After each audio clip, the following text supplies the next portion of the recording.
Ah, yes. It's that magical time of year again. The air is crisp, the leaves are turning, and bam! Everything around you suddenly smells like a cinnamon-covered pumpkin that just exploded. From lattes to dog treats, the pumpkin spice invasion is now in full swing. But how did this humble seasonal flavor mutate into this cultural juggernaut we can't seem to escape? Do you like pumpkin spice? And what can it teach us about marketing, design, and our collective obsession with nostalgia in a cup?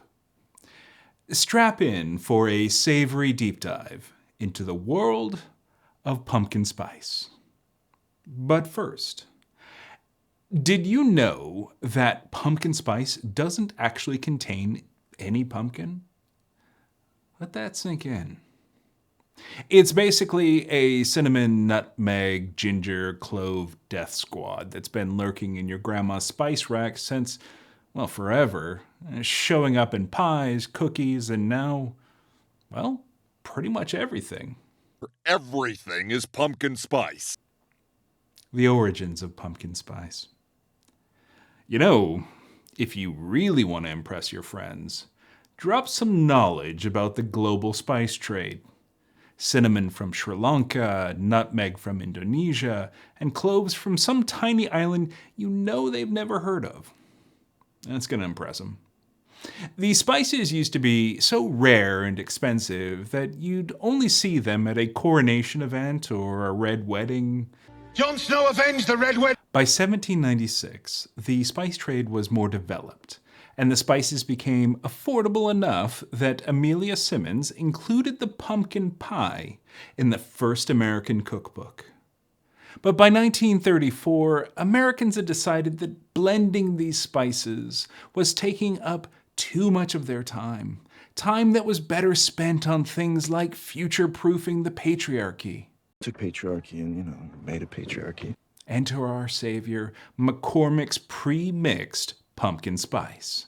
Soon, Thanksgiving became less focused on meal prep and more on politics. Yay! In 2003, Starbucks gave us the gift we didn't know we needed. The pumpkin spice latte. Or as the cool kids say, PSL. PSL, please. They weren't just slinging a new drink. They were selling a feeling. Peter Dukes, the Starbucks exec behind the PSL, wanted to capture the cozy fall mood. And did he ever? It's like they brewed a cup of autumn, slapped a massive price tag on it, and convinced us that sipping one would remind you of the glorious splendor of the fall. Which is hard to do because we're in Austin where there is only one season, hot. It wasn't just about the taste, though. Starbucks made the PSL an experience. It was cozy sweaters, crunchy leaves, and Instagrammable moments in a cup. And let's not forget the limited time offer. Limited time offer? By 2015, that scarcity hit us harder than the knowledge that HBO would soon run out of Game of Thrones books. By then, Starbucks had sold a mere 200 million PSLs. So after Starbucks lit the fuse, every brand wanted in. Soon, you could get pumpkin spice everything. We're talking cookies, cereal, yogurt, even hummus. Yes, that's real, and no, it's not very good. What started as a cozy fall drink became a billion-dollar industry.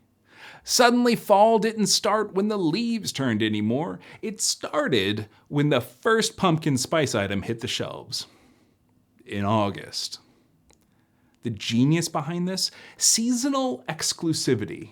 Make something limited, slap a festive label on it, and people will trample each other in the aisles to get it.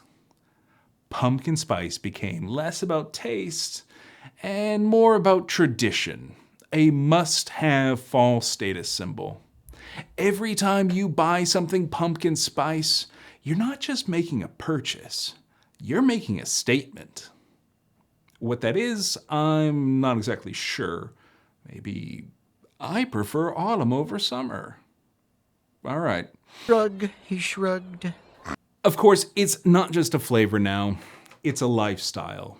From candles to lip balm, you can literally live your best pumpkin spice life 24/7. Brands like Yankee Candle and Bath & Body Works have made sure your home smells like a pumpkin pie exploded for months. And social media? Social media. Forget about it. The PSL has become more famous than some A-list celebrities. Celebrity. There's something about posting a pic of that iconic cup that says, "I'm thriving, even if I'm dead inside." Is pumpkin spice ever going to die? Probably not. Just like that one Chumbawamba song you've been haunted by in retail establishments for the last 27 years, pumpkin spice is here for the long haul. Why? Because brands keep finding new ways to sneak it into products. As long as there are cozy sweaters, flannels, and overpriced candles, pumpkin spice will continue to reign supreme. It's like the Mariah Carey of seasonal flavors, inevitable and eternal. Love you, Mimi.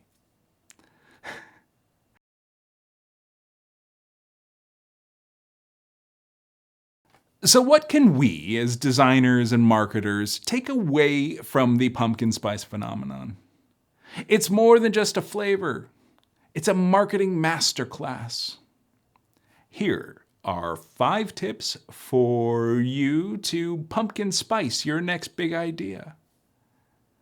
Exclusivity sells. Make your product feel like a limited edition, a must-have, even if you're just selling socks. Tap into nostalgia. Pumpkin spice works because it reminds people of simpler times, grandma's kitchen, family gatherings, and the warm embrace of seasonal denial. Make it multisensory. Think beyond the product itself.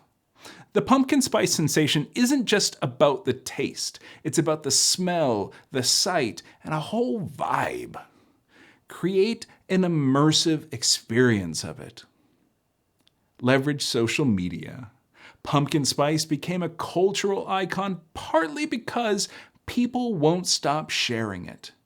Give your audience something they want to post about, and they will. Stay flexible. Trends evolve.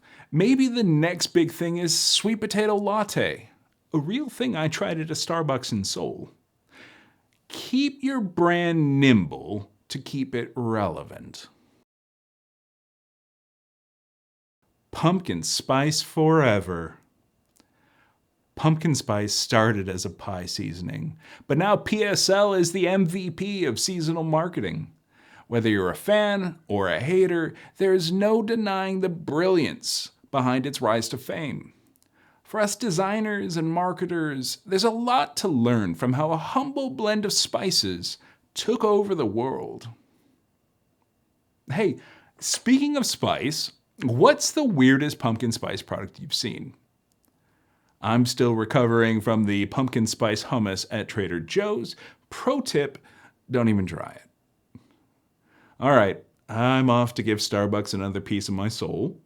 If you liked this episode, you're going to love next week's, a deep dive into the history of socks. Be sure to turn on your notifications so you don't miss that one. In the meantime, let's rummage through my mom's pantry for the next big flavor sensation. Cream of mushroom spice latte, anyone? Yum. I'll be here when you get back.